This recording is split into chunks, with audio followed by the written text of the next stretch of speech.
Okay, Bismillahirrahmanirrahim. Assalamu alaikum wa rahmatullahi wa barakatuh. Once more, this is Marashi recording number came, but I remember that last time we talked was this part of comfort, the other short story, upon which we are going to build in understanding Nettles. Nettles, I'm not going to say is the same as comfort, but I would like to add that it has to do with many of the paradigms or many of the points of interest in comfort, especially the idea of feminism, as I explained many times. معلش أنا دي تعتبر المحاضرة ال 15 النهارده اللي بحاول أسجلها والنت أصلا مش مساعدني.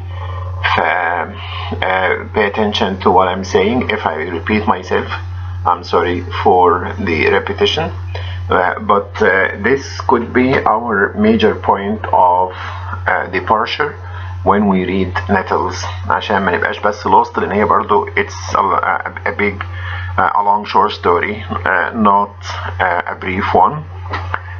So how far does Munro serve the cause of feminism in Nettles? In what way does she do that?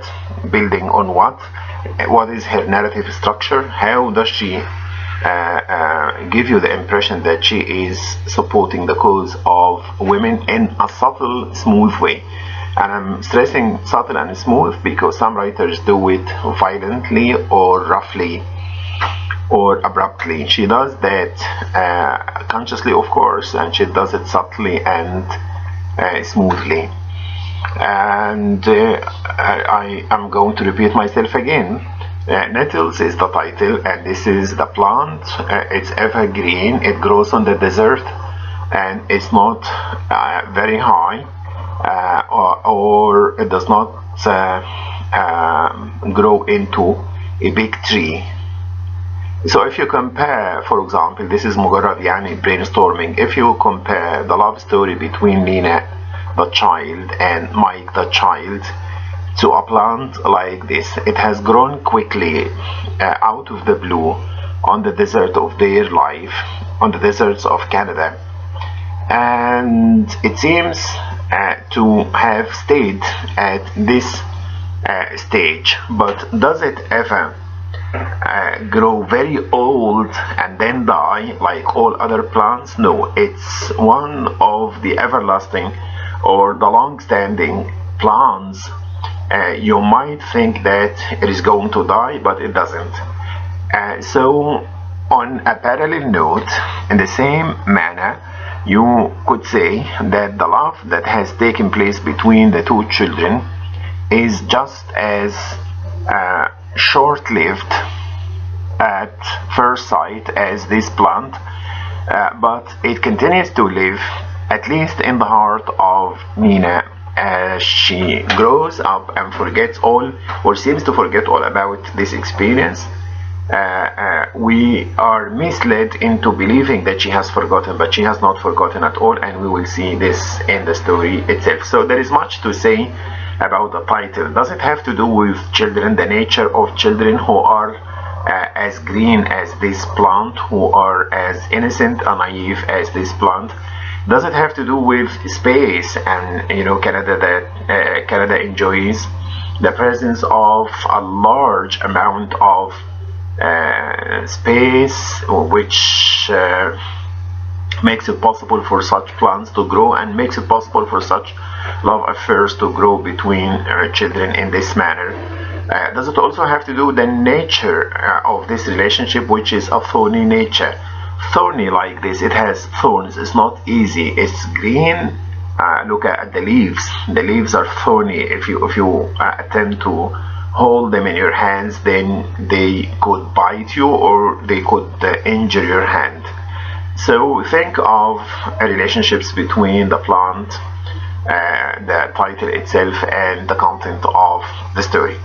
We said that many times. I do not want to continue on that.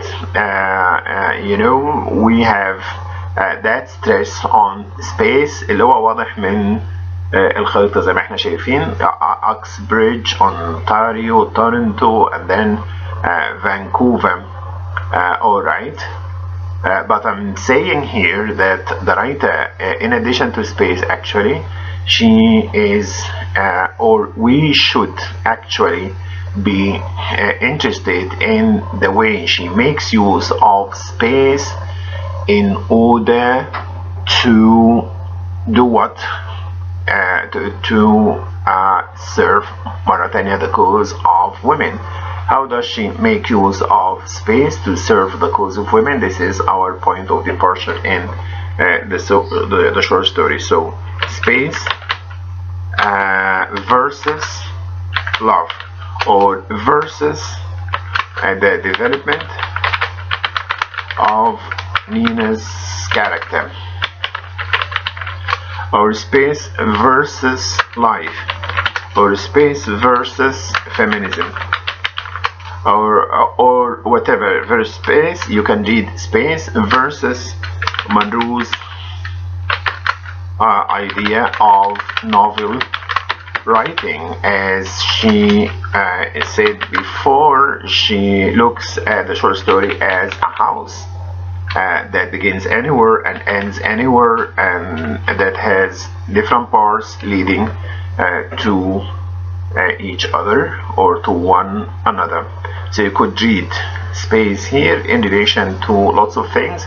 We will be interested mainly in the idea of feminism as espoused by the writer in Nettles, this interesting short story, or very interesting short story.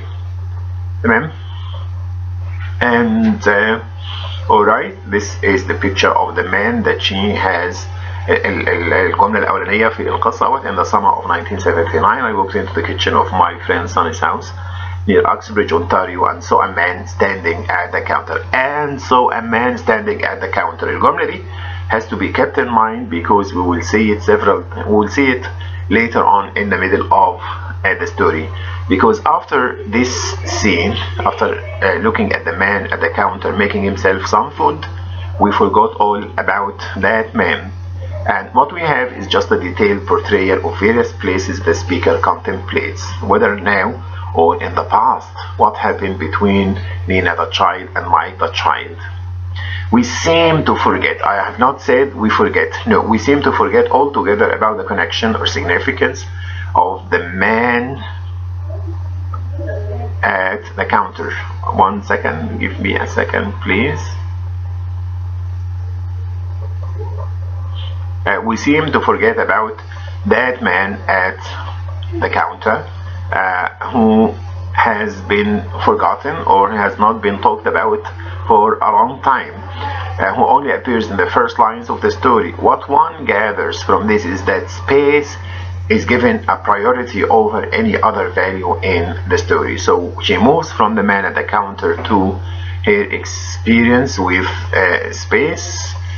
Not only the space of Ontario or Uxbridge or the kitchen or the house or Vancouver, but the space of Canada at large, which is the whole thing, is territorialized and valorized. It is divided, it is compartmentalized, categorized, and it is also given a lot of value. Okay, and these are some provinces like Ontario, Alberta, Vancouver, and so on. I told you also that this is a skulk, and we will see the story of the skulk later on. تمام. So let's have an idea about the story. خلاص احنا قلنا and we build, the writer has built the project of Nettles on the same grounds of comfort. Nettles are shrubs growing in the desert. Place is much more important than people. It is foregrounded. And if you look at the highlighted parts, all these have to do with space. She begins by talking about the man at the counter making himself a ketchup sandwich, and then she forgets about him. I have driven around in the hills north east of Toronto. وبذكاء شديد الكاتبة عملت ايه بقى؟ قامت قايلة الجملة دي بس it's parenthetical. It's a parenthetical sentence, that is to say جملة اعتراضية اللي هي ايه؟ with my husband, with my second husband, not